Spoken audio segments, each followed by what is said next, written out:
Seguimos en su programa Despertar Político. Señores,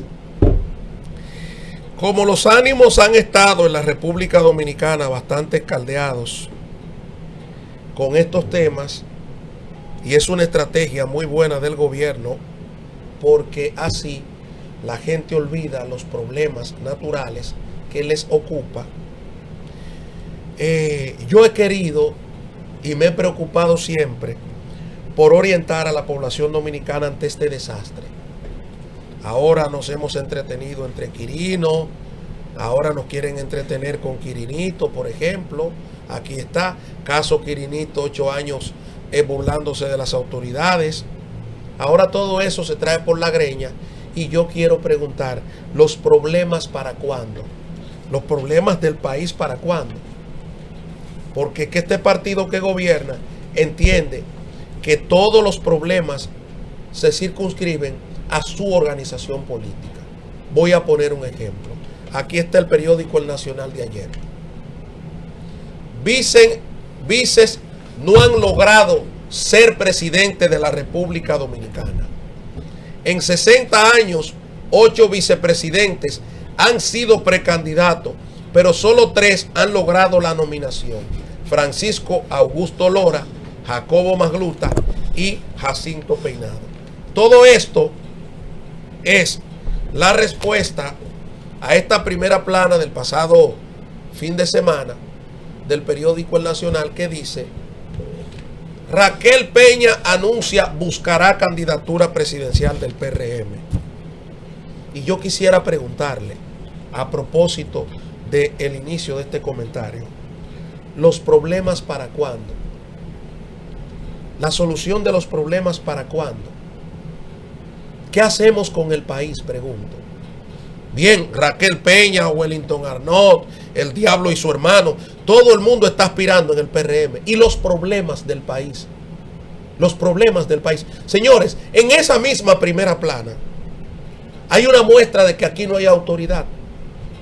Un señor minusválido cruzando el puente, en el medio del puente Juan Bosch, que debería ser declarado un tema de seguridad nacional. Pero nadie le da mente a eso. Nadie le da mente a eso. ¿Dónde está la seguridad perimetral de ese espacio? ¿Dónde está la seguridad? No hay seguridad, porque no le importa a nadie. Lo que importa es, fulano está aspirando, que llegue a la presidencia para yo hacer grandes y pingües negocios. ¿Y los problemas naturales para cuándo? Aquí hay una pregunta. Raquel Peña está aspirando a la presidencia. Aspira a este, aspira a aquel. Miren aquí, esta es una gran pregunta para el gobierno. Esta es una gran pregunta para el gobierno. Obras financiadas con préstamo muestran retrasos significativos. Por eso usted ve que el presidente de la República sale huyendo prácticamente a Francia a tratar de buscar un financiamiento. Le responde Macron que está dispuesto a financiar el 85%. ¿Cuánto cuesta un vagón? Porque aquí las mafias son por pedazos. Aquí las mafias son por parcela. Esa es una mafia conductual, la del metro. Esa es una mafia conductual que lleva a Francia de por medio. Desde la compra, no solo ahora con el gobierno de Luis Abinader, sino en otros gobiernos. Una mafia. ¿Cuánto cuesta un vagón? Por eso usted no ve respuesta. Ahí está, obra financiada. Pese a haber recibido los desembolsos, no han sido terminadas. En cualquier país con un mínimo de educación en su población, esto fuera un escándalo. Pero como esta es una republiqueta, como este es un conuco con bombillo, es rumba abierta para baile y baile todo el que pueda. El presidente de la República que más dinero ha tomado prestado, el gobierno dominicano que más dinero ha prestado, que más dinero ha cogido prestado, sin embargo no tiene una sola obra que mostrarle a este país, porque lo es cháchara y facundia diplomática. Facundia diplomática. Es a lo que se reduce este gobierno. Muchos medios He dicho aquí, gastan en comunicación, le pagan a periodistas para que periodistas digan de los funcionarios lo que ellos no son capaces de decir de ellos mismos. Cuando comenzaron con el can de Capotillo, le dije, primero, no habrá presupuesto para eso. Segundo, a Capotillo hay que intervenirlo con obra. El tiempo, en menos de una semana de ese aparataje mediático y de la posición que tomó contraria la comunidad, en menos de una semana, el tiempo le da la razón a este espacio y el tiempo le da la razón a este servidor. Mire aquí, esto es en Capotillo, señores. Esto es Capotillo, señores. Tras operativo, baja presencia militar en Capotillo. ¿De cuándo es eso? Esa publicación es del lunes 9 de junio. El lunes, antes de ayer. Tras operativo, baja presencia militar en Capotillo. Presencia de policías y militares en el sector es casi nula. Luego de que una semana atrás la autoridad interviniera para desmantelar puntos de droga y poner el orden. Que bájame aquí ahora, que no fue ningún operativo para desmantelar puntos de droga.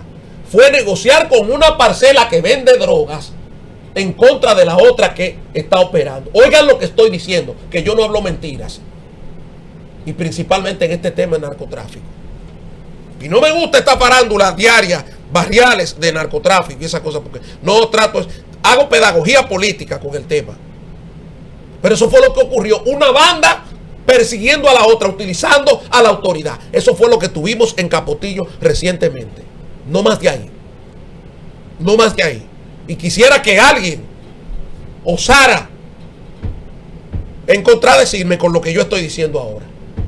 Una banda sustituida por la otra, utilizando a la policía, buscando sustituir a la otra, utilizando a la policía. Miren, esto es el mismo lunes. Esto es el periódico El Día. El mismo lunes. Mírenlo aquí. Esto es en Capotillo. Las drogas siguen en abundancia en Capotillo pese a la intervención. La Dirección Nacional de Control de Drogas incautó 10 kilos durante el operativo en puntos de narcotráfico. Moradores valoran la intervención, pero quieren que sea puntual y que sea precisa. Que sea puntual y que sea precisa. Las drogas siguen en abundancia en Capotillo pese a la intervención. Señores, lo dije hace menos de 15 días, eso no va para ningún lado. Porque Capotillo lo que necesita es cancha deportiva, lo que necesita es un club funcionando, lo que necesita son a las niñas entretenidas allí, supervisadas. Las escuelas que cuando dejen de funcionar, pactar con el Ministerio de Educación, para cuando la escuela deje de funcionar a las 6, entre un grupo a las 7 de técnicos. Lo que se hacía antes. Lo que veíamos antes con menos recursos, pero ahora es un negocio, la educación dominicana. Entonces usted tiene un programa de jóvenes. Usted sabe lo que significa usted sacarle 500 o 1000 jóvenes diarios a la calle e insertarlo en una actividad deportiva o en una actividad institucional, técnica, en el propio barrio. ¿Y qué hay que hacer para eso? Casi nada. Casi nada. Pero estamos en que la vicepresidenta de la República está aspirando a la presidencia de la República. Miren aquí. Miren aquí. Y esta es la realidad. Policías y militares se marchan de Capotillo. En este conflictivo sector de la capital se siente la normalidad después de una intervención que procuraba desmantelar los puntos de droga. Qué buen titular o qué buen subtítulo le da el periódico El Nacional. En este conflicto sector de la capital se siente la normalidad después de una intervención que procuraba desmantelar los puntos de droga. Es normal.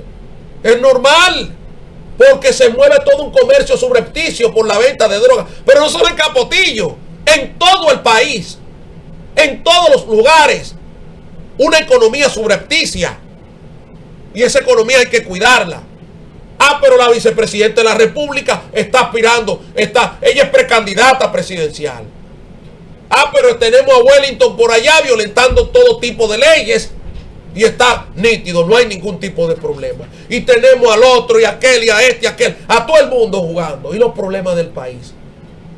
Recientemente el periódico Listín Diario hacía un estudio, nos mostraba un estudio sobre los subsidios. Sobre los subsidios. Y decía, las exoneraciones. Las exoneraciones.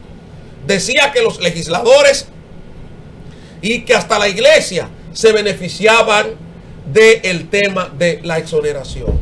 Excelente. Yo le preguntaba allá, cuando lo decían, y los ladrones del subsidio eléctrico. El tiempo vuelve a darme la razón. Aquí está la primera plana del periódico Diario Libre del pasado lunes. El subsidio eléctrico se come los ingresos del sector público. Supera a los 30.800 millones en el cuatrimestre. Es 4% más de lo pagado en el 2024. De esos 30.800 millones de pesos, ¿cuántos se han robado los generadores eléctricos? Quisiera que profundicen sobre eso. ¿Cuántos se han robado los generadores eléctricos? Que tienen incluso exoneración para traer combustible. Y a partir de ese combustible exonerado, tienen grandes extensiones de expendios de gasolina, de expendio de combustible. Grandes bombas, para que ustedes lo entiendan así. Estaciones de combustible. A partir del combustible exonerado por parte del Estado Dominicano, para que ellos puedan paliar la situación eléctrica del país. En nombre de ese subsidio, en nombre de ese auxilio que le da el Estado Dominicano al que no puede pagar la energía eléctrica, ¿cuánto dinero se roban los grandes empresarios de este país y los grandes oligarcas de este país en detrimento del pueblo dominicano? Ah, pero nos preocupa que a las iglesias le den 300 millones de pesos en exoneración. Nos preocupa que los legisladores, algunos bandidos, delincuentes, hayan traído Porsche, qué sé yo qué. Y no teníamos un can con los legisladores que le íbamos a quitar las exoneraciones. ¿En qué ha quedado eso? ¿En qué ha quedado la mayoría congresual que tiene el PRM? No, porque una cosa es con guitarra y otra es con violín. Pero yo mantenía la misma posición que tengo ahora, la mantengo desde hace 4 o 5 años. Es que esto es un botín de guerra. Esto es más lesivo que un legislador traiga un Porsche Cayenne. Eso es más lesivo que una iglesia traiga 300, 400 mil pesos en una exoneración. Porque vuelvo y repito lo que siempre he dicho: si no fuese por el trabajo de las iglesias aquí, este pueblo se estuviera cayendo a pedazos, estuviéramos matando uno al otro, porque la iglesia ha jugado un rol. Todas las iglesias han jugado un rol para pacificar este país que tanto lo necesita. Un país envuelto en droga, un país envuelto en vicios, un país envuelto en juego, un país envuelto en todo lo malo. Pero nadie le da mente a eso. Los combustibles se llevan 6.294 millones de pesos. Excelente, señor director. ¿Cuánto se llevan los combustibles? 6.294. ¿Y cuánto es el contrabando que se hace para Haití? Yo quisiera preguntar, ¿cuánto de ese dinero en combustible, cuánto de esa exoneración de combustible se lleva Haití de contrabando, negociando con las bandas criminales? Esas bandas que son satanizadas para meterle terror al pueblo dominicano, pero que son aplaudidas para negociar con ese combustible exonerado y contrabandeado hacia la frontera haitiana. ¿Dónde están esos grupos empresariales? Pero la vicepresidenta está aspirando a la presidencia de la República. ¿Y los problemas del país? Pregunto. ¿Y los problemas del país? Miren aquí. Miren aquí. Díganme si esto no es verdad. Díganme si esto no es verdad. Es una gran chepa lograr camas en clínicas por las noches y en el día. Ante la desesperación por la búsqueda de una cama, los familiares de pacientes hacen las más diversas llamadas a gente de poder. También se pide ayuda para la atención rápida. Señores, y ellos hablan de clínica. Vayan a los hospitales. Vayan a los hospitales. ¿Cómo diablos en el país donde más dinero se invierte, en los dos temas que más dinero invierte este país, nosotros no podemos mostrar un resultado positivo? Nosotros no podemos mostrar un resultado efectivo. Hablo de la educación. El Estado Dominicano gasta el 4% de su presupuesto.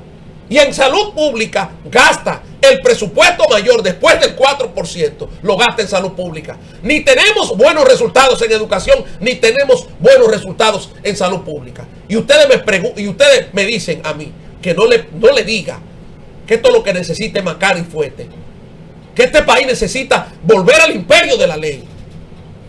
¿Qué garantía tiene un dominicano de ir al hospital Darío Contreras y encontrar una cita de hoy para mañana?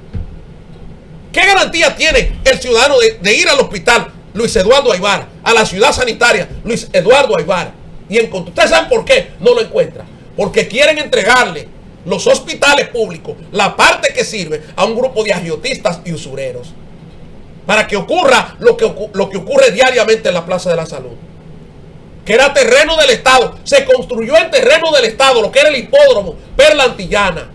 Y hoy un pobre de Cristo Rey o un pobre de la fe no puede ir a la emergencia si no tiene un seguro. ¿Qué maldito Estado es este? ¿Qué maldito Estado es este que no le garantiza ni la salud ni la educación? En un país donde la mayoría del presupuesto se gasta en estos dos elementos. Yo quisiera preguntar eso. ¿Dónde está la oposición de este país? ¿Dónde están los líderes opositores de este país? Ausentes. Por eso tiene que nacer un líder en la oposición de este país. Que la vicepresidenta está aspirando. Mire, esto es Jaina. Esto es Jaina. Jaina, un municipio rico de empresas y pobre de agua. ¿Cómo se explica que alrededor de Jaina o en su interior se produzcan miles de millones de dólares mensuales, anuales, diarios? Miles de millones de dólares en Jaina. Y es un municipio que no tiene agua. Pregúntele al director de la CDA, Celso Marrancini, de dónde proviene su riqueza, sus grandes riquezas, de dónde proviene. Pregúntele. Pregunte dónde está su empresa. El municipio más contaminado del país. El municipio más contaminado del país, Jaina. Y tienen que soportar que se generen millones y millones de dólares y la pobreza extrema se le refleje todos los días en la cara porque no tiene agua. Y la gente tiene que llenar el agua en cambumbo, tiene que llenar el agua en potes, tiene que llenar el agua en cubetas o en poncheras, expuesto a todo tipo de contaminación. Eso es un Estado, esto es un gobierno. Pero miren otra realidad aquí. Pero la vicepresidenta está aspirando a la presidencia de la República. Los ríos Osama e Isabela en cuidados intensivos por la contaminación. ¿Dónde está el Ministerio de Medio Ambiente? Fantameando con el presidente de la República por ahí. Fantameando. Él anda para Francia con el presidente de la República. Y esa es la realidad del río Osama y río Isabela. Ese es el agua que se consume. Ahora pregunten por la planta de tratamiento de la Sursa. Pregunten por esa planta de tratamiento de la Sursa. Y lo que ha ocurrido con los terrenos cercanos a esa planta de tratamiento que está en Santo Domingo Norte. Un botín de un grupo de ladrones, de un grupo de delincuentes. Un botín de guerra es lo que tenemos. Aquí lo que hacemos es política. Aquí no hacemos opinión pública. Ese anuncio de que la vicepresidenta está aspirando a la presidencia de la República, que dicho sea de paso cuenta con uno de los jefes de campaña más tediosos y peores posibles que pudo haber conseguido, Adolfo Pérez. Un señor sin ningún tipo de méritos que pueda exhibir, por lo menos comunicacionalmente hablando. Pero la opinión pública, ante la opinión pública tiene que resaltar que la vicepresidenta de la República es candidata ya, precandidata a la presidencia de la República. Pero miren, esto es en el Merca. Esto es en el Merca, que vuelvo y repito y reitero mi denuncia. Sin un sistema contra incendios, fuego tomó desprevenido al Merca de Santo Domingo. ¿Dónde estaba el director? ¿Dónde estaba el director? Y no escuchamos muchísimo aparataje de que el Merca Santo Domingo, de que el Merca. Insisto, busquen los delincuentes que permanentemente han quemado negocio en el Mercado Nuevo, que operan ahí en el Merca. Busquen a los bandidos, busquen a los delincuentes, busquen a los delincuentes y a las ratas poderosas que le apoyan, para que ustedes entiendan el por qué se quemó el Merca Santo Domingo. ¿Dónde está la solución a los problemas del país? Esto es el puente de la 17, que están esperando que se caiga el puente de la 17 para ir a repararlo. E ir después a decirle a la población dominicana, ¡ay, lo sentimos! ¡Ay, lo sentimos! Y alertándole todos los días las cosas para que puedan resolver. Pero, como siempre digo, señor director, puede bajar. Que su guarapo siempre tenga hielo. Apunten los problemas del país y fájense a resolverlos. Y dejen la chabacanería, dejen la vagabundería. Concéntrense en gobernar este país, que este país no es de ustedes. Han tomado más dinero que todo gobierno que ha pasado por la República Dominicana. Voy a hacer un corte. Desde el año 1947, desde la creación del Banco Central de la República Dominicana, a la fecha, este es el gobierno que más dinero ha tomado. Y desde 1844 a la fecha, este es el gobierno que también ha tomado más dinero prestado y no tiene una sola obra que exhibir. Una sola obra que la gente recuerde este presidente que gobierna este país. Nos vamos a una pausa y enseguida volvemos.